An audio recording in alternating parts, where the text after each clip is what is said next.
խաղաղության տեսլականի մասին, որովհետև իշխանությունները բարբերաբար պնդում են, որ խաղաղությունը արդեն Հայաստանում է եւ նույնիսկ վստահեցին երեկ, երբ ռուսական ցորենը Ադրբեջանի տարածքով մտավ Հայաստան, որ դրա դրսևորումներից մեկը նաև հենց այս դրվագն է։ Դուք առնչվել եք ադրբեջանական բարեհաճության այսպես կոչված Արցախի հանրապետությունում եւ տեսել ենք, թե դրանից հետո ինչ է եղել։ Հավատում եք այս անգամ կստացվի խաղաղություն։ Գիտեք, դուք ճիշտ եք ասում, ես ակամայից անընդհատ վերադառնում եմ ընդամենը 2-3 տարի առաջ տեղի ունեցող իրադարձություններին, երբ մեզ նույն կերպ ինչ որ իբրև թե քաղաքական գործիչների խմբակ համոզում էին, որ պիտի տնտեսական ինտեգրում տեղի ունենա Ադրբեջանի հետ եւ բոլոր խնդիրները կլուծվեն, խաղաղությունը կկայանա։ Եվ գիտեք, երբ էլի ես հետ գնում դեպի պատմություն, հասկանում ես ինչպես Արցախը հայտնվեց Ադրբեջանի ճիրաններում, էլի սկզբանե որոշումներ տնտեսական ինտեգրման Ադրբեջանի խորհրդային տարիներին ոչ ոք որպես տարածքային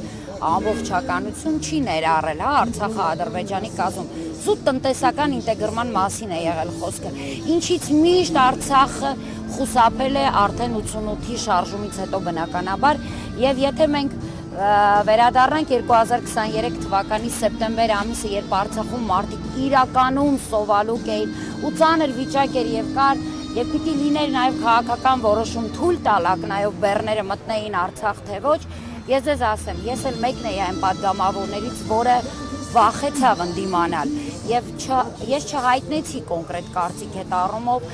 հիմնվելով են հանգամանքի վրա, որ ժողովուրդը սոված է եւ միգուցե ժողովուրդը ինքը համաձայնվի։ Եվ դուք շատ լավ հիշում եք ժողովուրդը ինչ արեց։ Ժողովուրդը ինքը անձամբ իր որոշմամբ փակեց ճանապարհը եւ որևէ կերպ չընդունեց Ադրբեջանի տարածքով Արցախ մուտք գործող ցորենը, որովհետեւ ժողովուրդը ոչ թե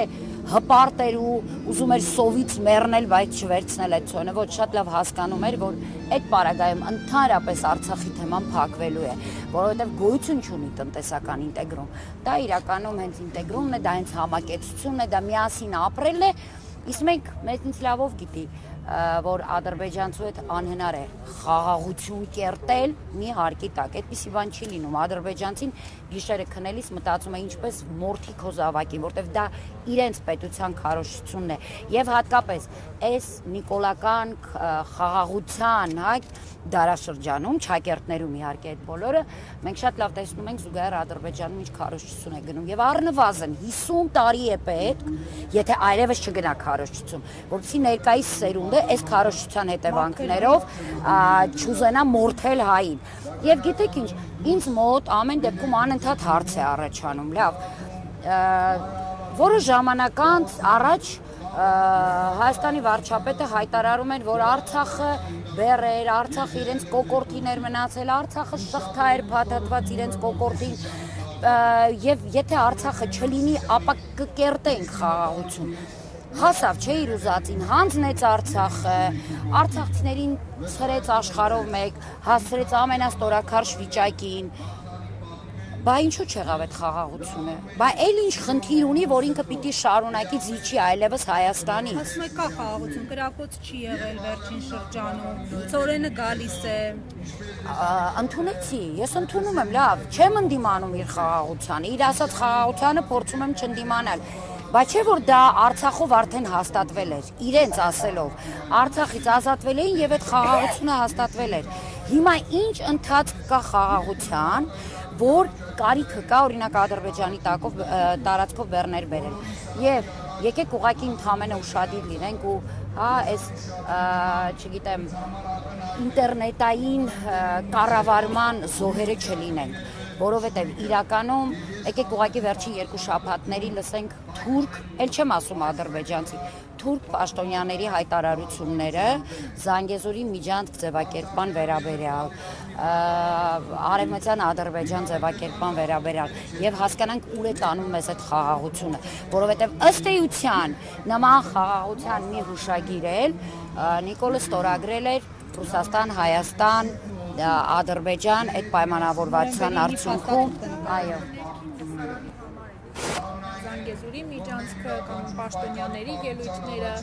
Բայց չգիտես ինչի միջազգային հարթակներում են տեղի ունենում։ Իրենք միջազգային հարթակներից մեսիջ են ուղղում ներքին լսարանին, շատ լավ, դա էլ ընդունեցինք։ Բա դե թող Հայաստանի պաշտոնյաներն էլ մի քիչ այդպես ռիսկ հավաքեն ու մեկ-մեկ էլ իրենց ներքին լսարանի համար այդպես քաջ հայտարարություններ անեն, որովհետև ես դրան զուգահեռ եթե դնենք մի կողմ իմ վերաբերմունքը այս իշխանությունների նկատմամբ, որպես քաղաքացի լսելիս պաշտոնյաների նվնվոց եմ լսում ադրբեջանական ագրեսիվ, ոչ միայն ադրբեջանական, նաև թուրքական ագրեսիվ հայտարարությունների դեմ, այնպես որ ոչ թե իրենք ասում են այն ինչ որ իրականությունն է, հա, էլի հերթական մոլորեցումն է, որը անում են այս իշխանությունները։ Համար սպասելի էր օրինակ Հայաստանի Հանրապետությունում տեսնել այն հայտնի fake էկոակտիվիստին, որը Լաչինի միջանցքը փակողներից մեկն էր եւ ինչ զգացիք, երբ ինքը որպես այսպես քաղաքակիրթ փորձագետ նստած էր Հայաստանի Հանրապետությունում։ Նիկոլի օրոք ինձ համար հիմա ամեն ինչ է սպասելի եւ ամեն ինչ սպասելի էր դեռևս 2020-ի նոյեմբերի 9-ից հետո։ Ես որևէ ամեն անգամ երբ որևէ իրադարձություն է տեղի ունենում, ես դրա գնահատական տալիս եմ որպես հերթական օրինաչափություն։ Սա օրինաչափություն է, հիմա ինչ որ տեղի է ունենում, օրինաչափ է մեր երկրի համար, որտեղ մենք ունենք նման իշխանություններ։